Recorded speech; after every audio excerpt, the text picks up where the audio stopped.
Hello, I'm Barry Daniel, and this is the podcast of the Middle Way Society. Our aim is to encourage a universal approach to living a more integrated, ethical life, avoiding dogma or any appeal to authority.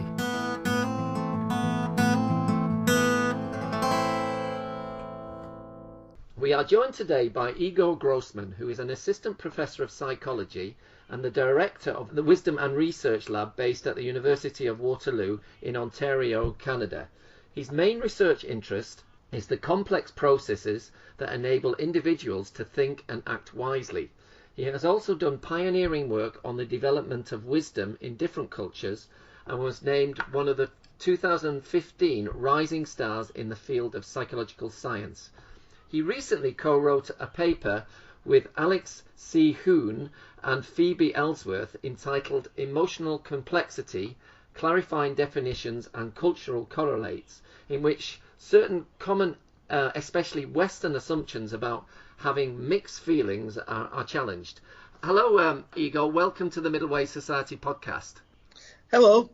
Thank you for having me. You're welcome, Igor. Well, could you begin by telling us maybe a little bit about yourself, Igor, and how you became, first of all, how you became interested in this field of work?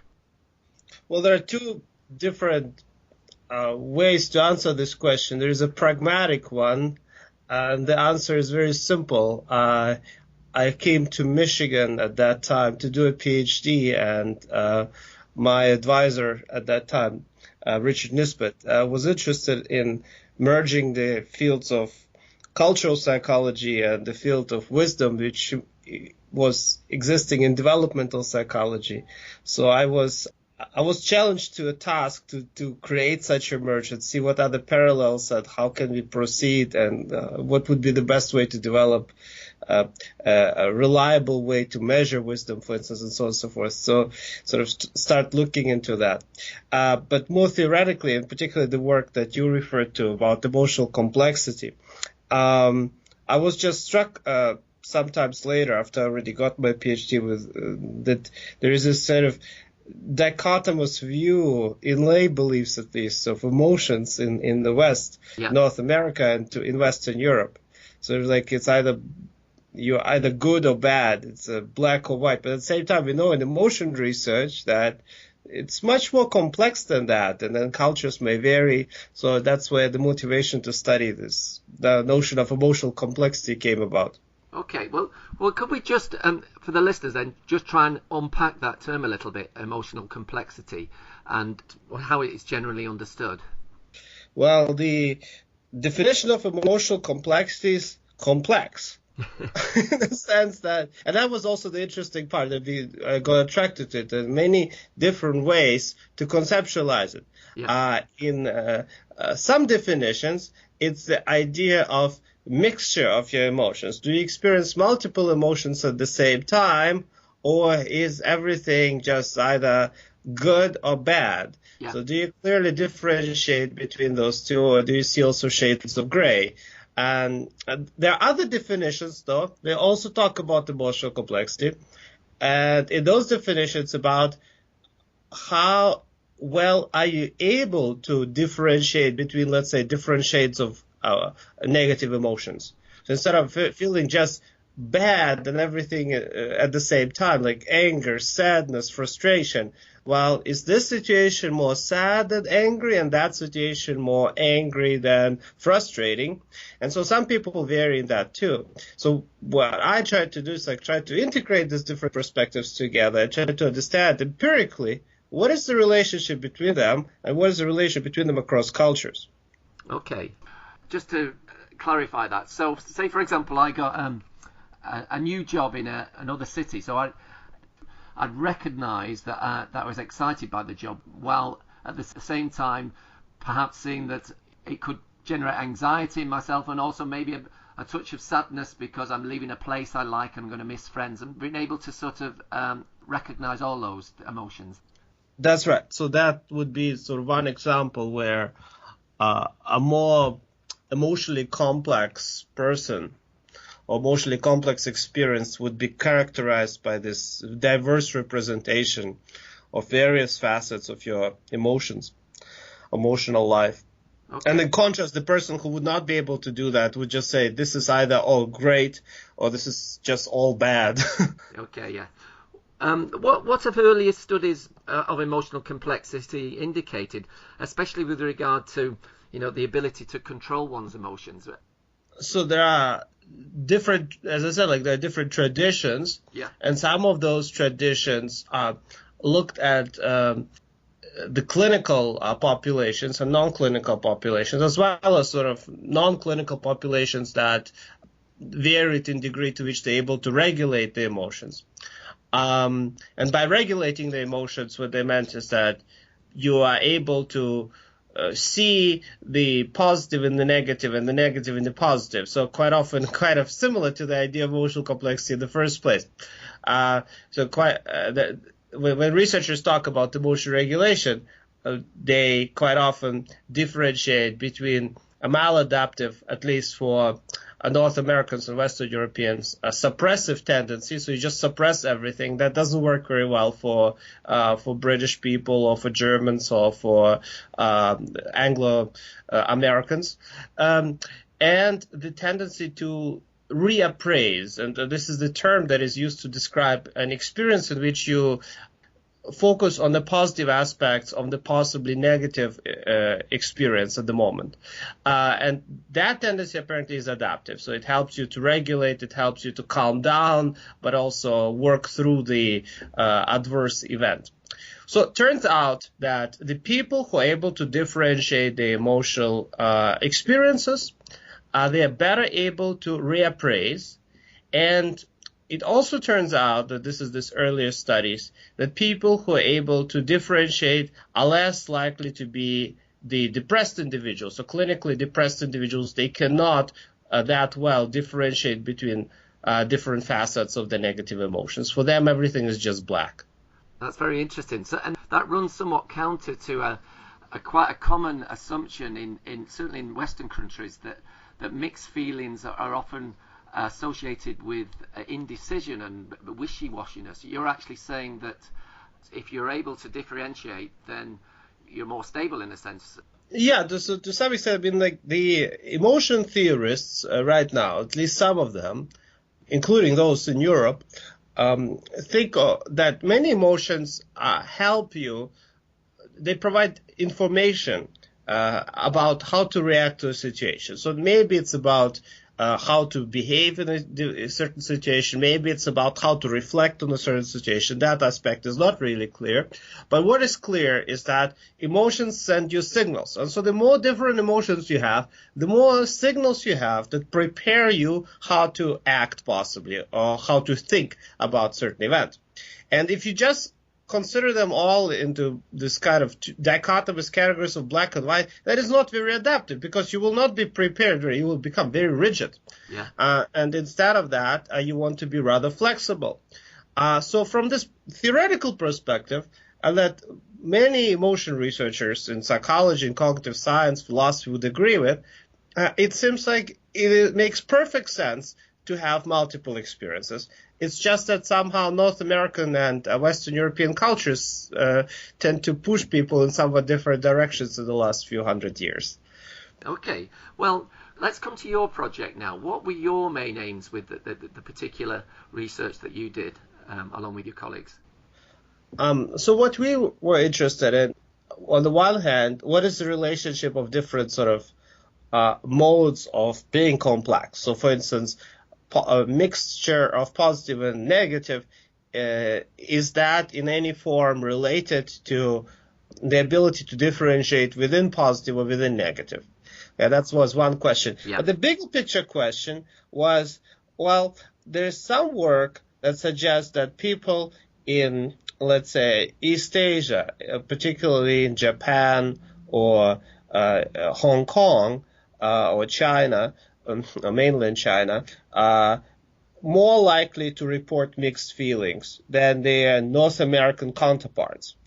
And quite often it was sort of presented as kind of dichotomous fashion. There's this East versus West. Yeah. And that's not very satisfactory because if you have only this kind of dichotomies, you cannot really understand what could be the driving force behind these differences. Yeah. So you can say, well, okay, this may be because they eat with chopsticks and those eat with forks. That would be equally plausible explanation than to say that this is something else. So you need many more sort of countries that would possibly be controlled in terms of language, because language can enforce how you express yourself emotionally, in terms of socioeconomic status, and many other factors. And then you actually need to measure some of those processes. So what I try to do with my colleagues in this paper, we try to understand how these different forms of complexity vary across a large number of societies, a large number of countries. Yeah. And what are the possible underlying processes? And there are two that have been discussed in the prior research. One is this idea of, well, having this kind of epistemological beliefs about the world. Yeah. And that people in East Asia, they, similar to the chopstick idea, that they are more likely to think in terms of yin and yang. So they are more dialectical, and people in the West, they're just more linear. And this is a great idea, but there is actually not that much conclusive evidence, again, for this idea from prior research. Just to clarify that, when you say dialectical, are you saying that when there are two opposing ideas, then they, if you're dialectical, you see them as sort of complementary in a way, whereas linear is more that you see them as more opposed? That's correct. So that that you would be well, there's more to that, but that is part of it. So that you are likely to see the contradictions and accept the contradictions. And that you're likely to just be aware of changes, that if something is negative now, it may be positive later. If something is positive now, it may be negative later. Yeah. So those type of ideas, but bottom line, the argument is not really about, I mean, the argument is about like where the cultural differences kind of come about. Yeah. And thus it becomes more of the question of, well, these people, they are brought up in this kind of dialectical culture of Taoism or Buddhism, even though those are really different. But like, okay, if you put them together, so take this kind of very big picture view, they are much more accepting of this type of dialectical ideas than some of the Christian ethics that you would find in the West. Of course, that would not explain why you would find, for instance, similar patterns in Hong Kong, where there are many more Christians, or in Korea, where 40% of the population is Christian, or even more right now. Yeah. So that was, for us, it was a contentious issue. It was like there was not enough evidence, and we just didn't know. So it was like, let's test it. And there was another hypothesis that it's about the also very prevalent in the literature, and it's not about these beliefs themselves, but about how people are attuned to social environments. So in some of the cultures, you have a greater tendency to focus on the group you live in, on your family, on your friends, and so on, and to be really attuned to them, and in fact define yourself through your relationships with these people. Yeah. And that is not necessarily a tendency you find in the West. In the West, you find a tendency to be much more self-focused. I mean, you define your friends through their relationship towards you. It's like, so it's like you pick your friends depending on how similar they're to you, and so on and so forth. So it's all in a way we live in a society of ever increasing individualism and self-focus. Both in North America and in Great Britain, as similar tendencies have been observed. And presumably we in the West see that we generate emotions ourselves, that it comes from within rather than more that it stems from an interaction with your environment and other people. That's correct. So that's the sort of like as an extension of this idea that it is all about you, and you have this kind of internal essence. Yeah. That is driving you. The emotions are part of this internal essence. They originate in the body, and then maybe the environment will come later. Whereas most of the emotion researchers would say that's not really what happens. Emotions are constructed.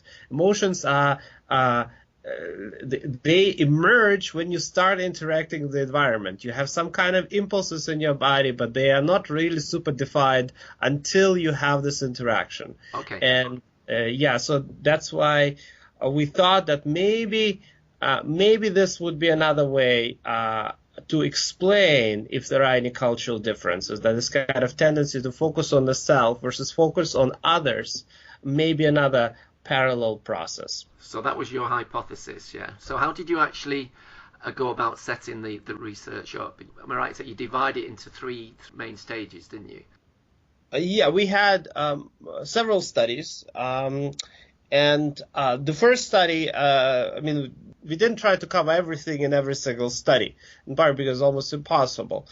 In the first stage, we looked at the actual narratives that exist already online. There was a database that was created by somebody else for linguistic purposes, and it was a database of English language texts, online texts, including half of the texts were blogs of people. So they were all in English, which is very nice because it allows to control for language. Yeah. And yet they were coming from a large number of countries. So they were coming from 10 different countries. In fact, he collected data from 20 countries, but some of them, either English was not the main language or very small percent of the population was speaking it, or people didn't have much internet access. So we decided not to include them, like Jamaica, for instance. And instead of that, we focused on 10 countries: South Africa, Australia, New Zealand, Canada, Ireland, Great Britain, United States, Philippines, and I think we also had Malaysia. So we had countries where you have a large number of population that can still speak English, including some of them as first, like Singapore, for instance, as a first language, and yet be surrounded by very different cultural environment.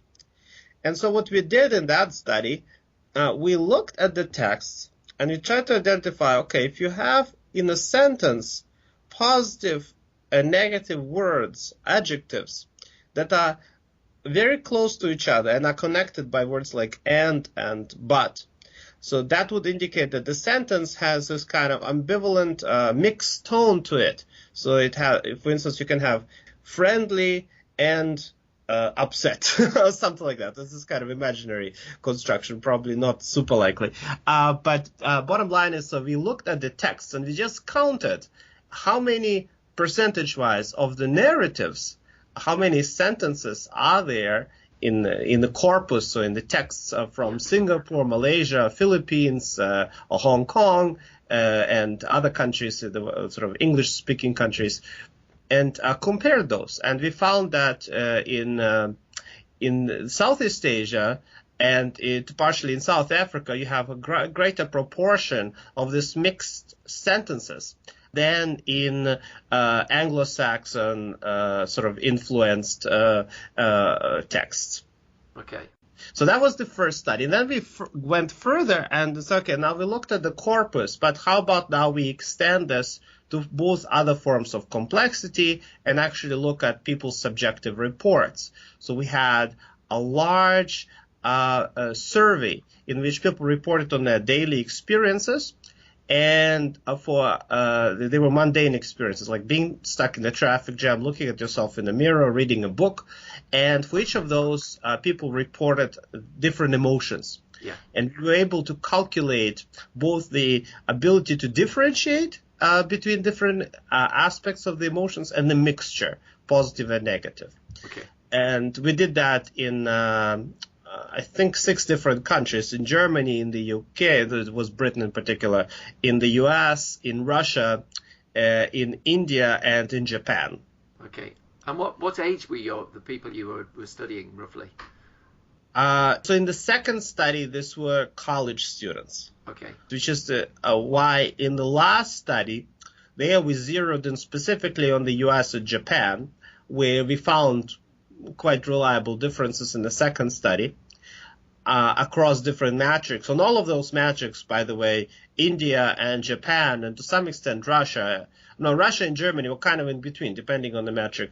But India and Japan were quite often on the one end. They were higher in terms of differentiating negative experiences reporting mixture of positive and negative experiences than the British and the American sample, and to some extent the German sample. So in the last study, we looked at age heterogeneous samples of Americans and Japanese. So these are people between the ages of 25 and 75. Right. And again, we found substantial differences between them. What we also found is, and this is something we measured in different ways in different studies, we looked at these tendencies of, for instance, on the cultural level, that's the proportion of people who are adherent to sort of a dialectical belief system in a country. Does this correspond to the magnitude of complexity? It turns out not at all. Interesting. How about this type of tendency to be more individualist? And again, we looked either at the cultural metrics or we looked at the individual metrics in the last study. And turns out that that was much more aligned with the ability, with both cultural variability and individual level variability. And particularly, it was the tendency to be sensitive to social information. So if you see, so if you're more attuned to social information, those were the people who were more likely to sort of report both positive and negative at the same time. Okay, so what you're saying then is key is the degree to which people, when you say social information, which people can focus on other people rather than simply themselves?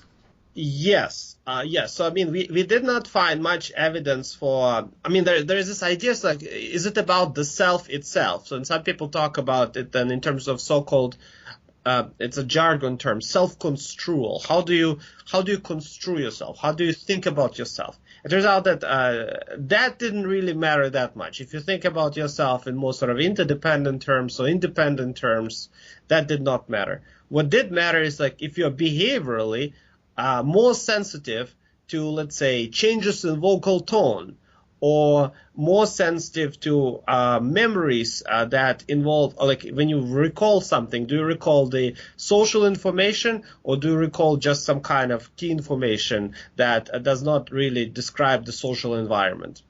And so this tendency of being socially attuned, like be socially sensitive, was related to the ability to differentiate and report both positive and negative. Okay, so given now that the emotional complexity seems to be a good thing, and your research seems to bear that out, maybe this is more going into maybe what your opinion is now, or maybe your work in the Wisdom and Research Lab. So how, if we have a certain lack of it in the West, how do we go about cultivating it?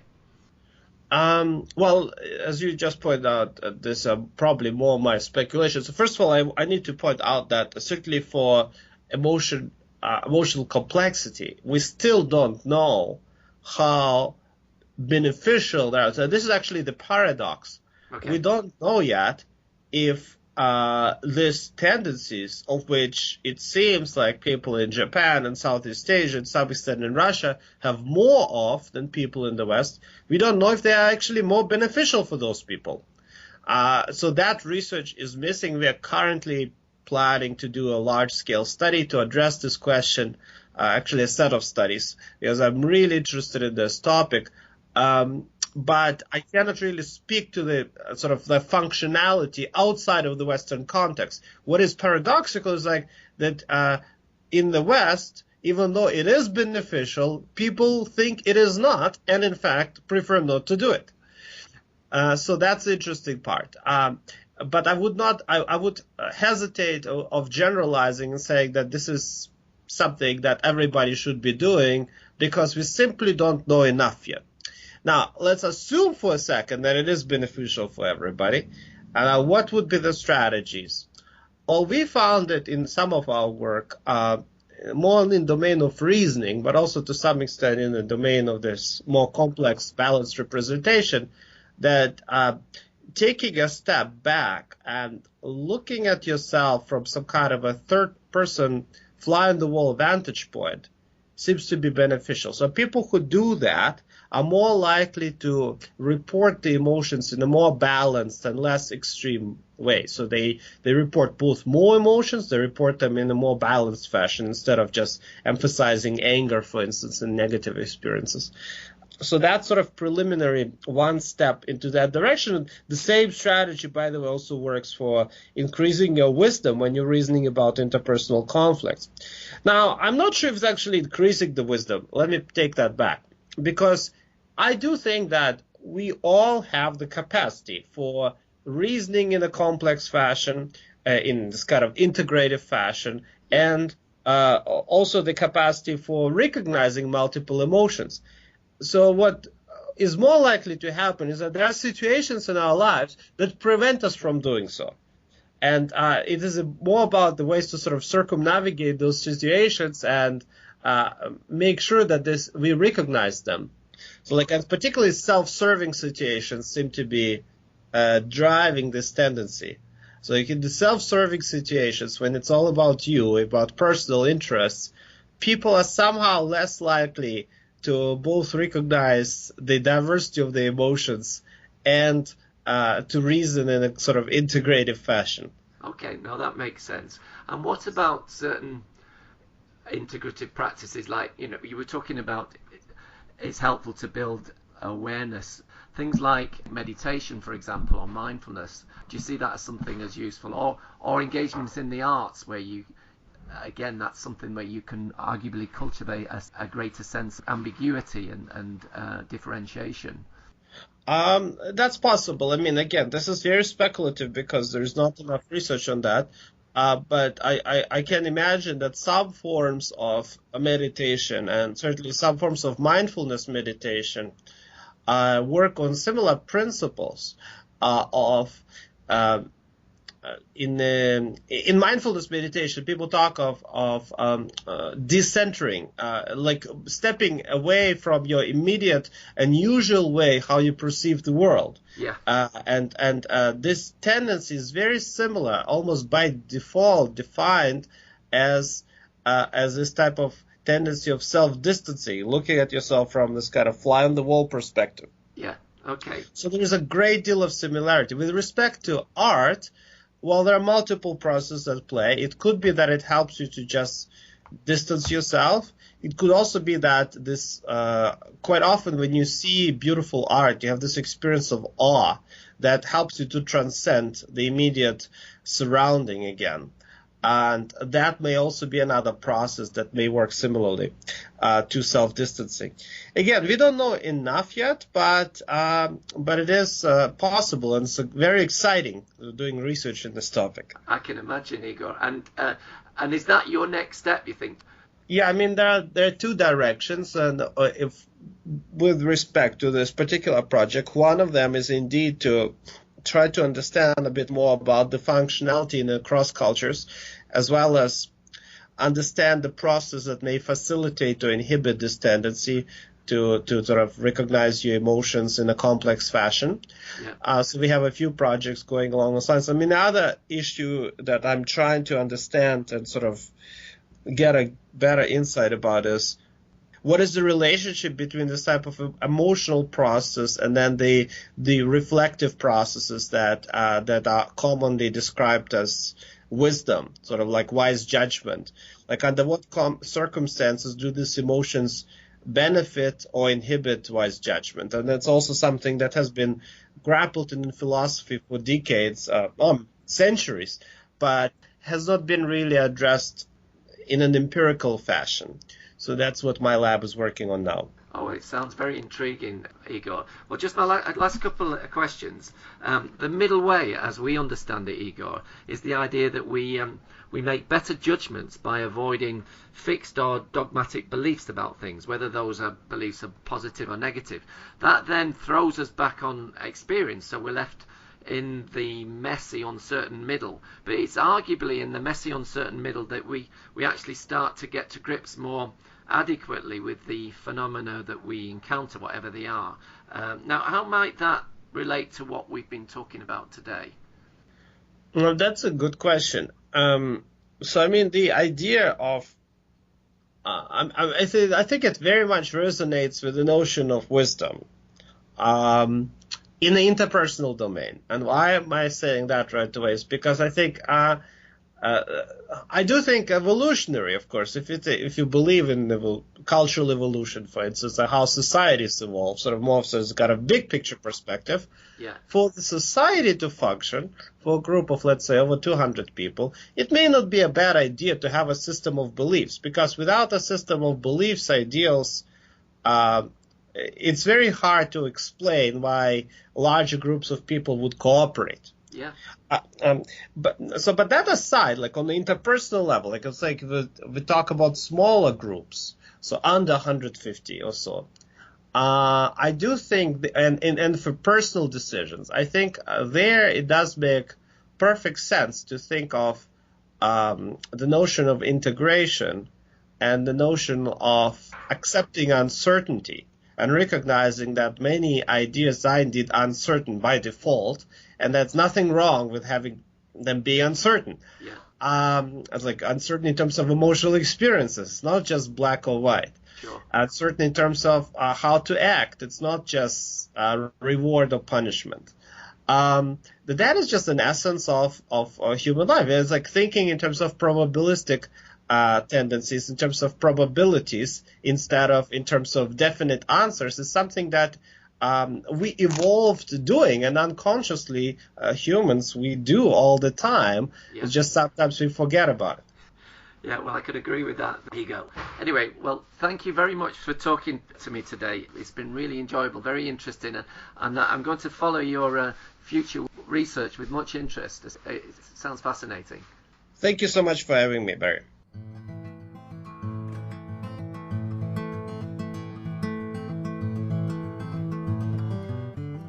You can find out more about middle way philosophy at www.middlewaysociety.org.